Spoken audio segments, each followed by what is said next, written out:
Welcome to the new season of the Live Your Spa Life show. The Spa in Spa Life stands for Seek Power Always, that divine power within you to do what you're here to do. The theme for this season is Freedom Fighter.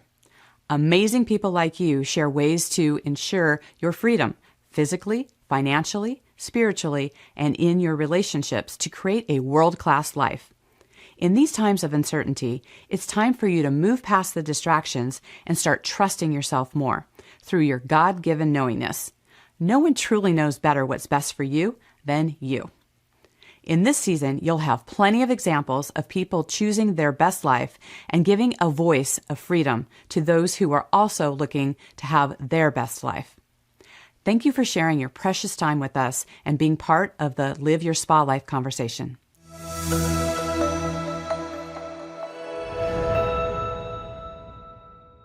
With us today is Tommy Breedlove, the Wall Street Journal and USA Today best-selling author of the book Legendary, the founder of the Legendary Life Movement, a movement that empowers driven people to be pros in leadership, business, mindset, and their relationships.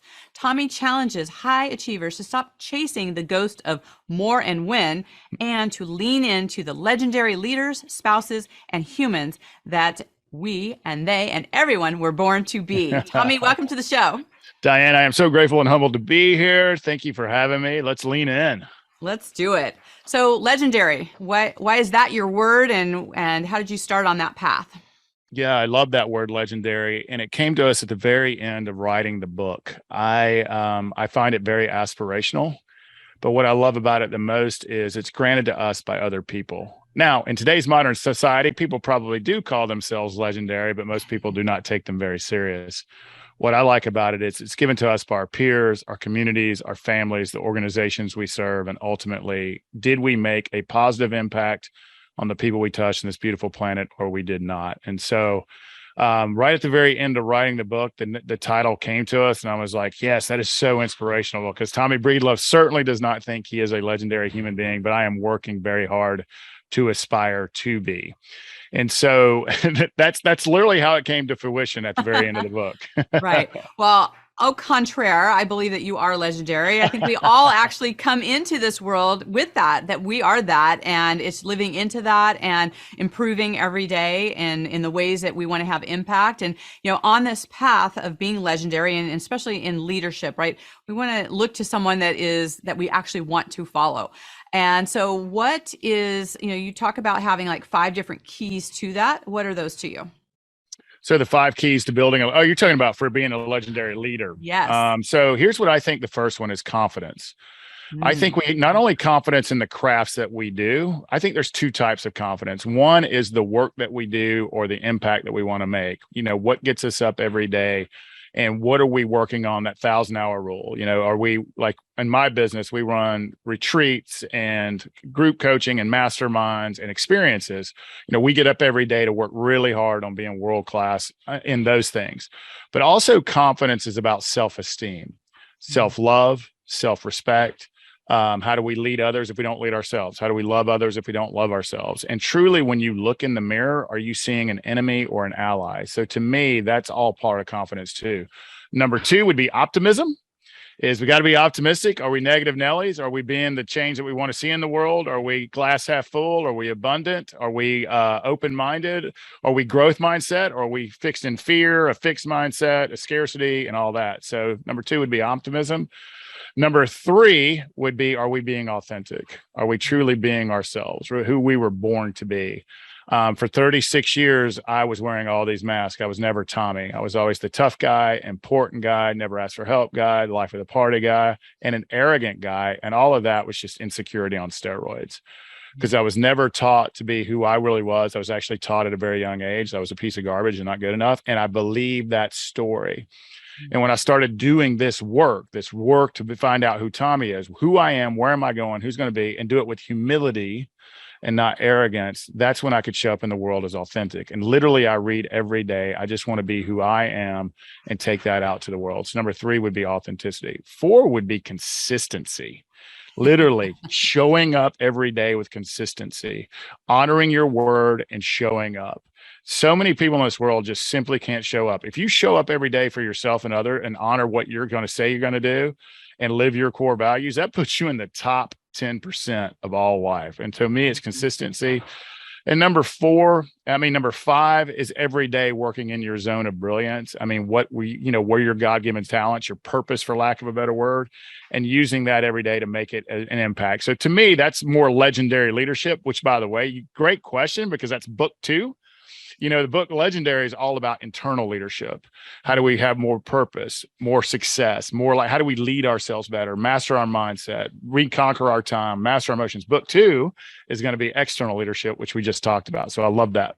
Yeah. I love the Good distinction. question. Thank you. I love the distinction on that, because I think so many times when we hear, legendary and leadership and those things, that it is about that external validation. It's outside of us. And if we don't start with what is within us, what we're making up, we can't even access those areas of ourselves and be able to look at things from a different, perspective.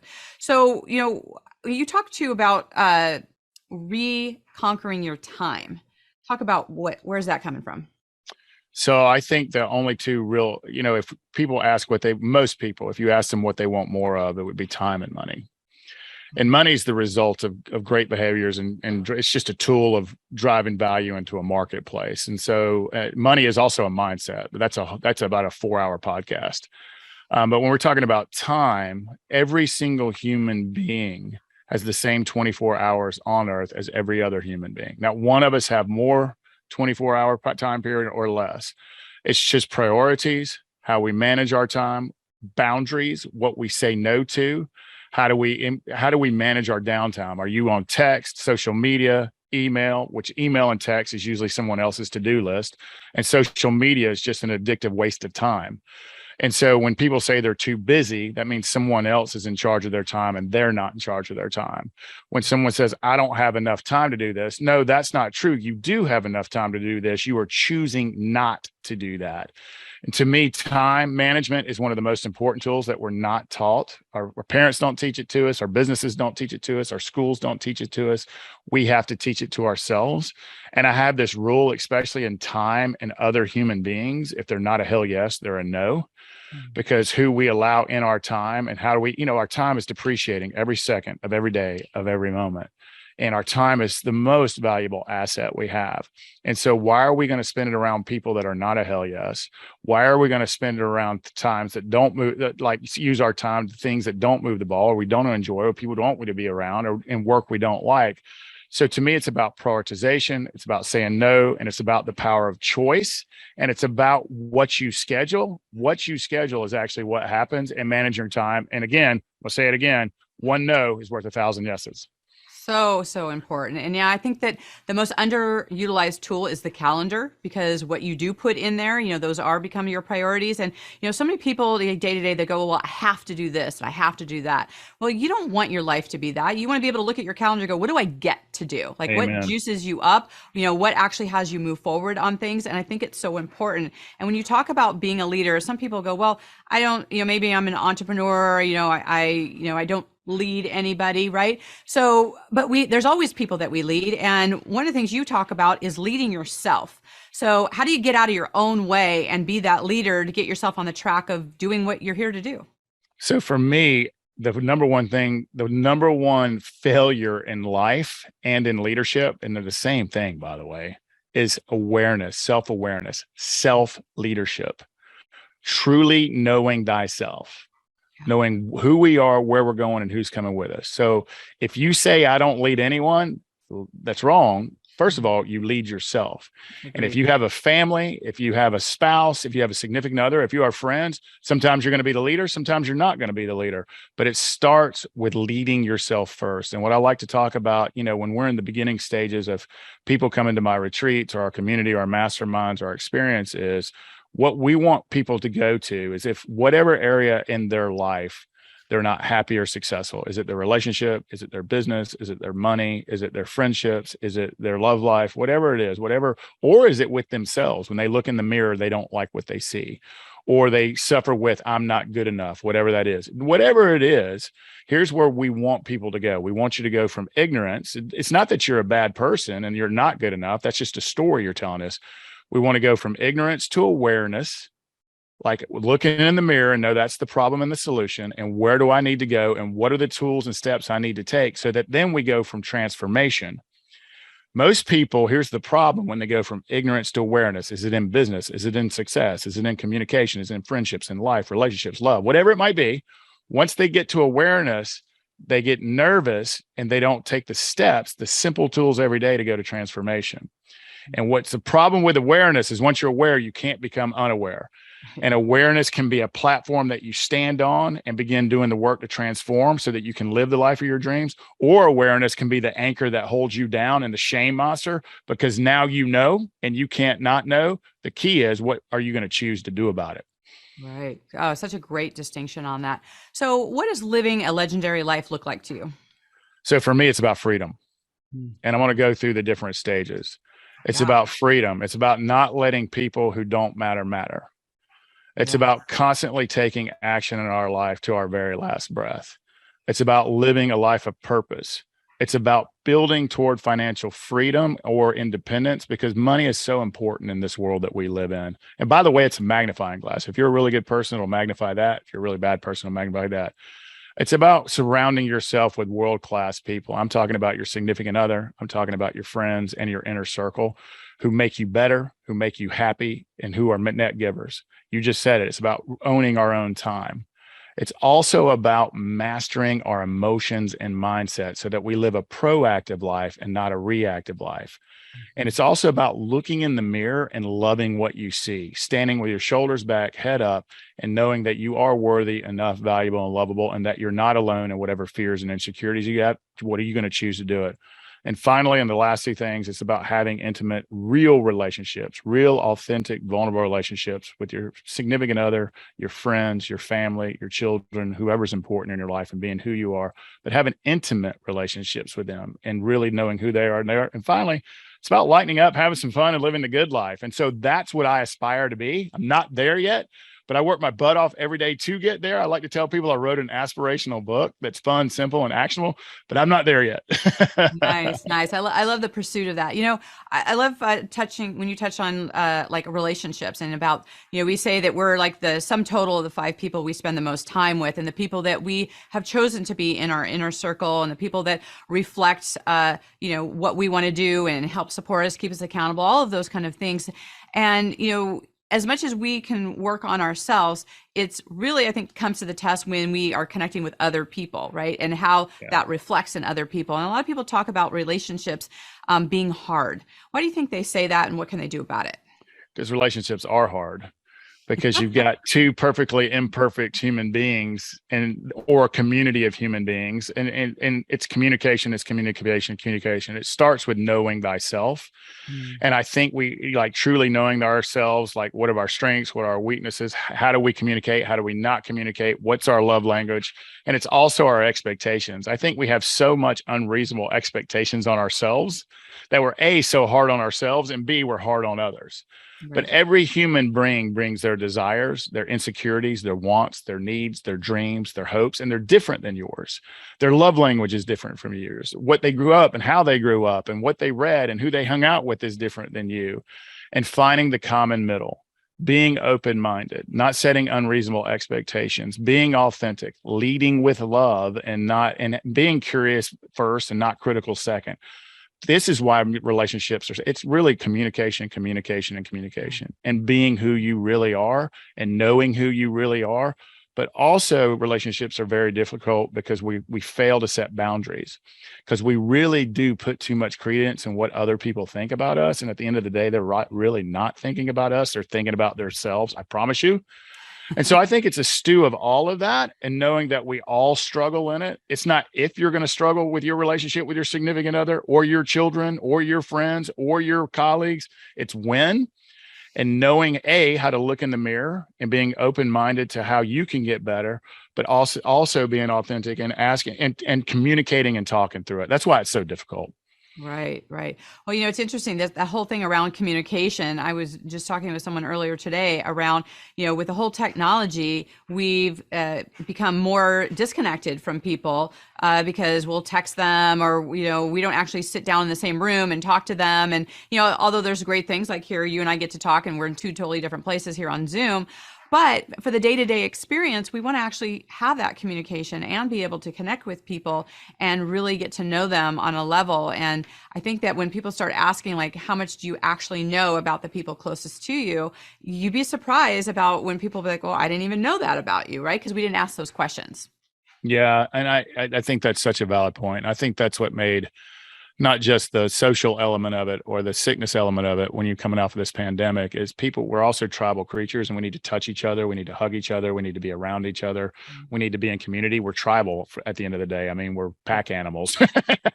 And so Definitely. it makes it so difficult. But, you know, I think you make a valid point. Is text is so convenient, and it has its place. And, you know, reaching out on social media where most people are actually not putting out who they are. They're either emotionally vomiting or giving opinions, or not actually putting out who they are.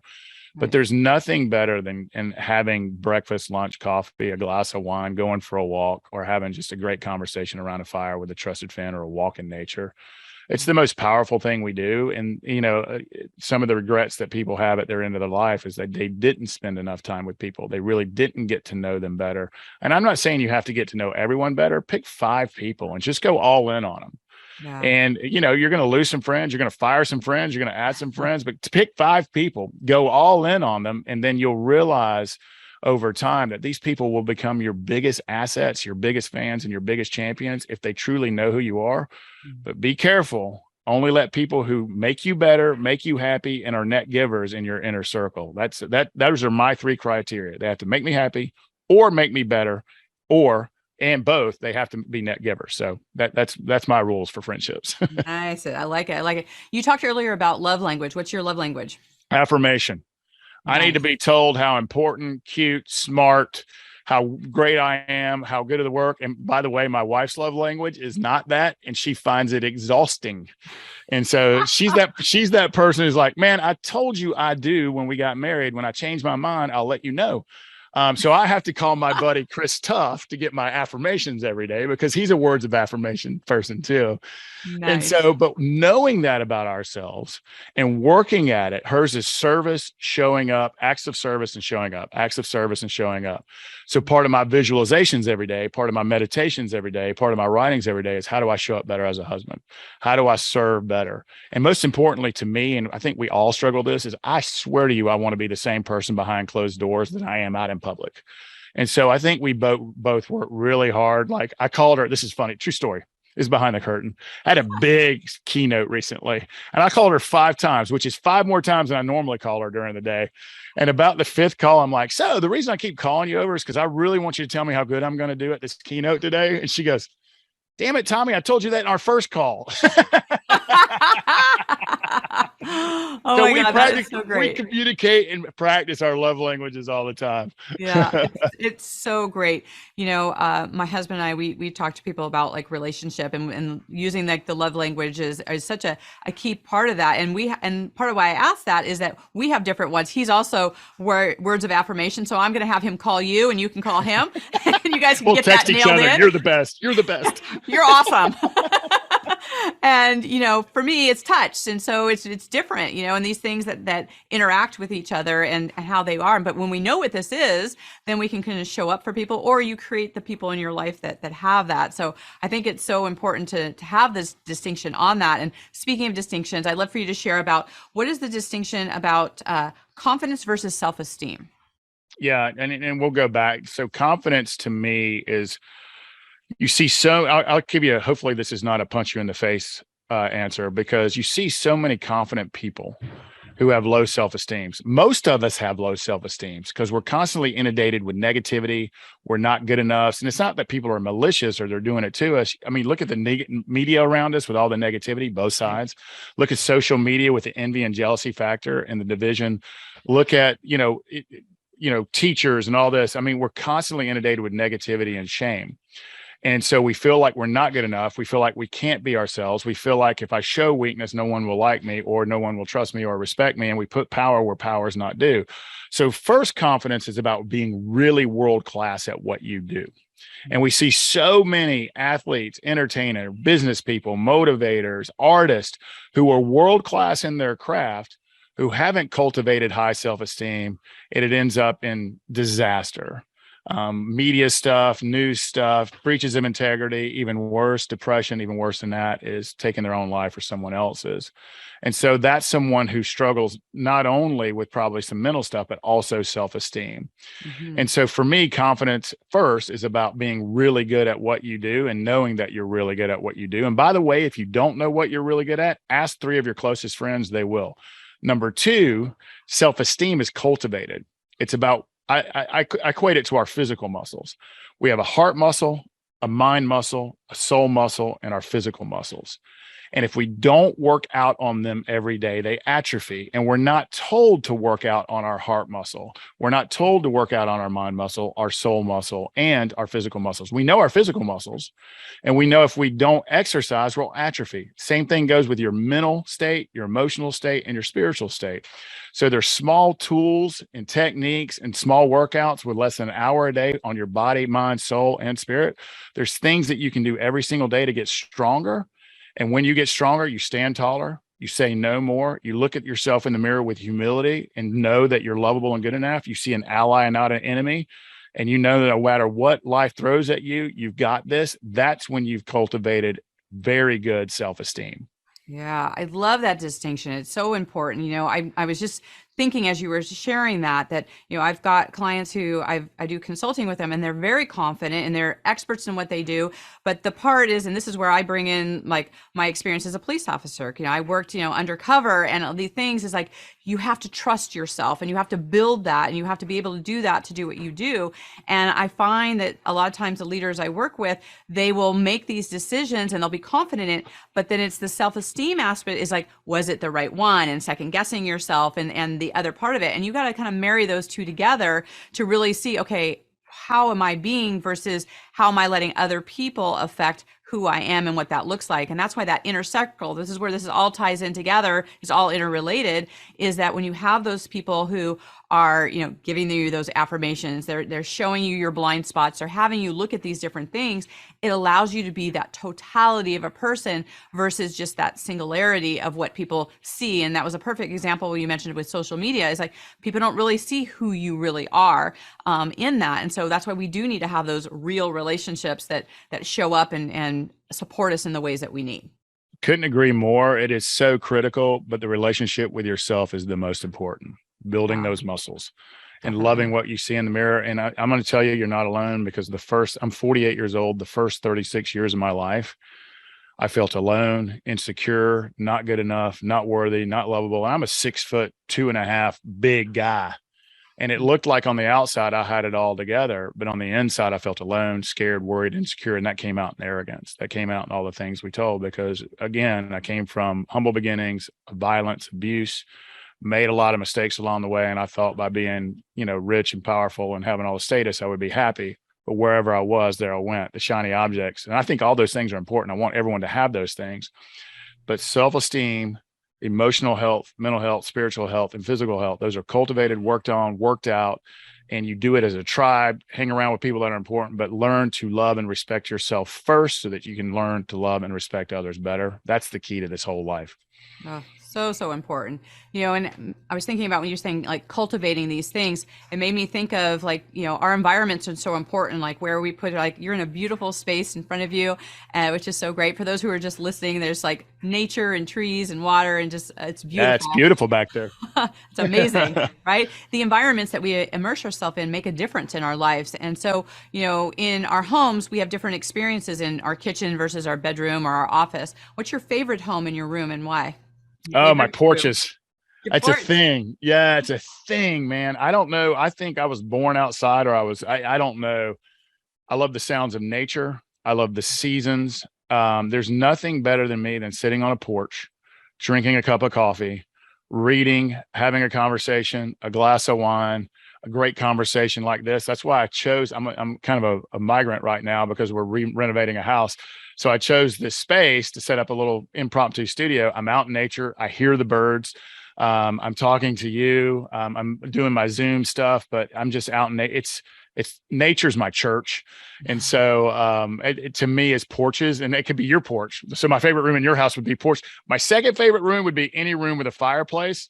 I'm going to use my word. I call fireplaces God's TV because I like to look at fire. I like to look at fire too. That's awesome. I love it. God's TV. God's TV. That's amazing. You know what? There is something mesmerizing about a fire. Like if you look in fire long enough, you can see like different shapes and even the colors and the dimension and the flow of it. Like there's something just really mesmerizing about fire. And it's just like really, I mean, not only just the warmth of it, but I just feel like it represents community. It represents people being together. Like it's just, and it's a force, right? It's also that too. Completely. So, all of it. I love it. I love it. So I absolutely love it. Well, you also talk about the difference of being a pro versus an amateur. Talk a little bit more about that. Yeah, so it's a big deal because we're not taught how to be pros, and there's 1,000 different things in the way. I want us, there's so many pros out there in business and success, but they're not pros in life. They compromise. They compromise their core values. They compromise their time. They can't say no. They're people pleasing, or they're scared or alone. I want people to be pros in all aspects of life. And there's only one way to be a pro or an amateur. There's 1,000 ways to be an amateur. And we talked about them, but there's only certain ways to be a pro. And pro is all about our habits. You can never control the outcome. You can only control your choices and where you choose to spend your time. And pros get up in the morning and they start by working on themselves. I want everyone to hear me, and you're not going to like what I'm about to say. And we all do the same thing when we wake up. We won't need to go into if you don't know what it is, think about what you do within the first 5 minutes of waking up. If you take your cell phone to that particular activity, you have lost your day because you're on social media and email, and you can't come back from email because then you're at work, or text, which is probably someone else's to-dos. So being a pro is about waking up every day and prioritizing yourself first. It's the most selfless thing you can do. You can't be a great spouse until you believe that you're a great person. You can't love them more until you love yourself more. You can't be respected by others until you respect yourself. So when you get up every day, making the time to literally be proactive and not reactive, to work on being strong in your heart, to being owning your emotions and the master of your mindset. If it's important to you that you're connected to all that is, I'm not talking about religion. I'm talking about spirituality. It's getting centered with how you're connected with everybody else. Work on your body a little bit, less than an hour a day. Because if you serve yourself first, become a pro in that, you will be a pro in life.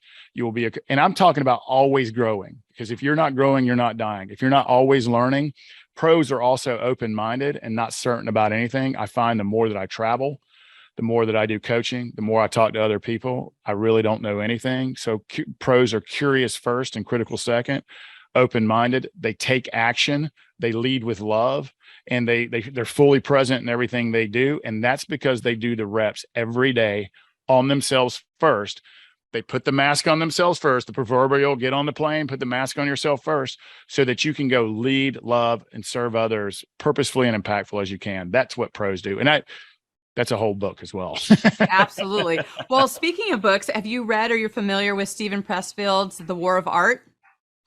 He not only wrote The War of Art, he also wrote a book called Being a Pro. Yes. Yes. Awesome books. By the way, 2 of my favorite books of all time.